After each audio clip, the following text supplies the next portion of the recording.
वैदिक पर्सपेक्टिव के इस YouTube चैनल को सब्सक्राइब करें, वीडियो को लाइक व शेयर करें।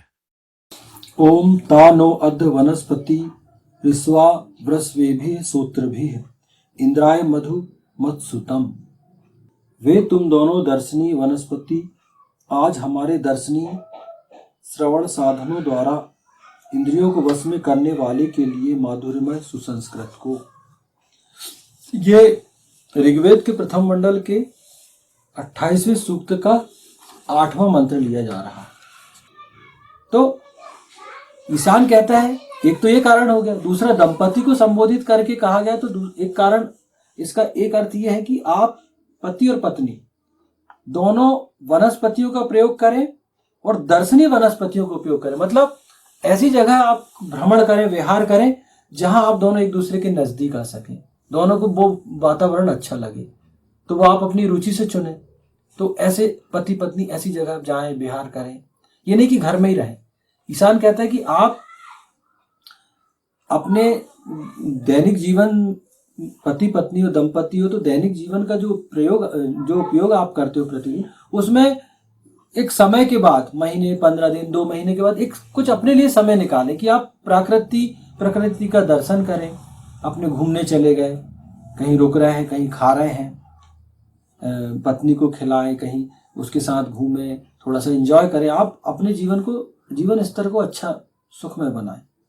तो आप ऐसे दर्शनीय स्थलों पर लेकर जाएं पत्नी को, उसकी रुचि पूछें क्या है, अपनी रुचि के बारे में बताएं। तो दोनों एक दूसरे का सपोर्ट करें कि नहीं ये पसंद है तो इनके लिए ये बनाओ, अरे यार इसे ऐसी जगह पसंद है तो मैं घुमाने ले जाऊं।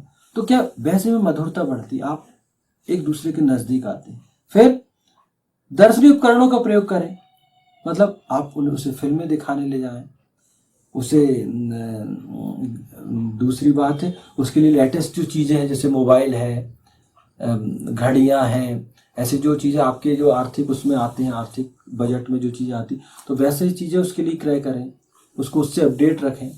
बाहर लेकर जाएं तो फिल्में वगैरह दिखाएं उसको। ऐसे मतलब दर्शनीय उपकरण, जो लेटेस्ट टेक्नोलॉजी, उससे भी आपको अपनी पत्नी को अपडेट करना है, ताकि जब आपकी संतानें हों तो वो आपकी पत्नी भी इतनी समझदार हो कि आपके एब्सेंस में वो भी बच्चों का निर्माण कर सके, वो भी परिवार का निर्माण कर सके। तो ये चीजें यहां पर ये इस वेद मंत्र में ये कहा गया है, क्योंकि अपने जीवन को मधुरता से तथा सत्कर्मों से भरपूर रखना आपका ही कर्तव्य है।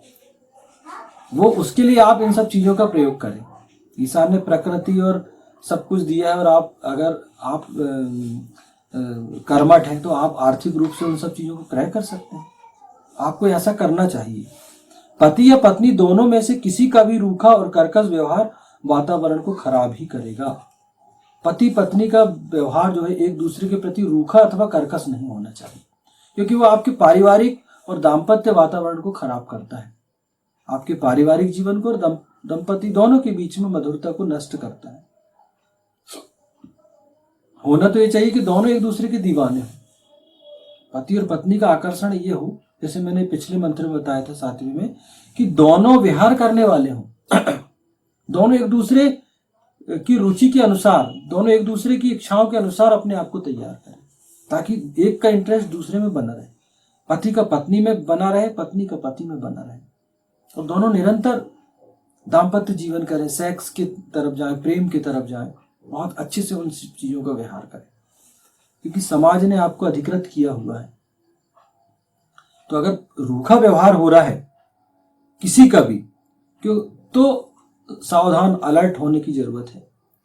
ईशान कहता है इंद्रियों को वश में करने, इंद्र को, कि अलर्ट हो जाएं आप। वो आपके जीवन के लिए, आपके पारिवारिक दाम्पत्य जीवन के लिए अच्छे संकेत नहीं है। आने वाले समय में वो चीजें आपको समस्या उत्पन्न करेंगी।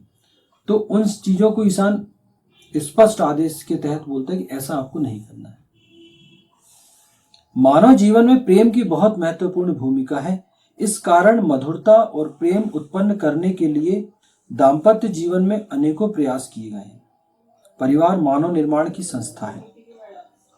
वेद कहता है, ईशान कहता है, हमारी सनातन संस्कृति कहती है कि हमारा जो आधार है, मनुष्य की स्थिरता का जो आधार है वो प्रेम है। मनुष्य की प्रगति का आधार प्रेम है। प्रेम की बहुत अधिक महत्वपूर्ण भूमिका है जीवन में, क्योंकि अगर आपके जीवन में प्रेम होगा तो लोग आपसे ऑटोमेटिक खींचे चले आएंगे। लोग आपकी तरफ आकर्षित होंगे। क्यों? क्योंकि प्रेम हर कोई चाहता है। प्रेम का भूखा हर व्यक्ति, यहां तक कि चेतन अचेतन जगत भी प्रेम का भूखा है। हम देखते हैं वृक्ष, वनस्पतियां, ये भी प्रेम से, स्नेह से ये फलती फूलती हैं। हम पेड़ों को देखो, पौधों को देखो, वनस्पतियों को देखो, वृक्षों को देखो, अगर हम इनसे प्रेम करते हैं तो ये ज्यादा अच्छे से फलती पोषित होती है। और अगर आप इनसे भी घृणा करेंगे, इनसे नफरत, इनको प्रति भी आपके मन में वो अच्छी भाव नहीं है, तो वो भी जहां आप होंगे वहां वो उस मात्रा में उनकी वृद्धि नहीं हो पाती। ये विज्ञान कहता है, साइंस कहता है, ये कोई मैं नहीं कह रहा हूं। तो प्रेम दूसरों को भी आपकी ओर आकर्षित करेगा और आपको दूसरों की ओर आकर्षित करेगा। प्रेम आपका एक प्रकार से चुंबक है। आपका प्रेम, आपके हृदय में प्रेम होना, आपके स्वभाव में प्रेम होना, आपके बातों से, व्यवहार से प्रेम टपकना लोगों को आकर्षित करता है, आपको चुंबक का काम करता है। तो वो हर मनुष्य के अंदर प्रेम होना चाहिए। तो मधुरता और प्रेम उत्पन्न करने के लिए पति पत्नी के बीच बहुत अधिक प्रयास किए गए।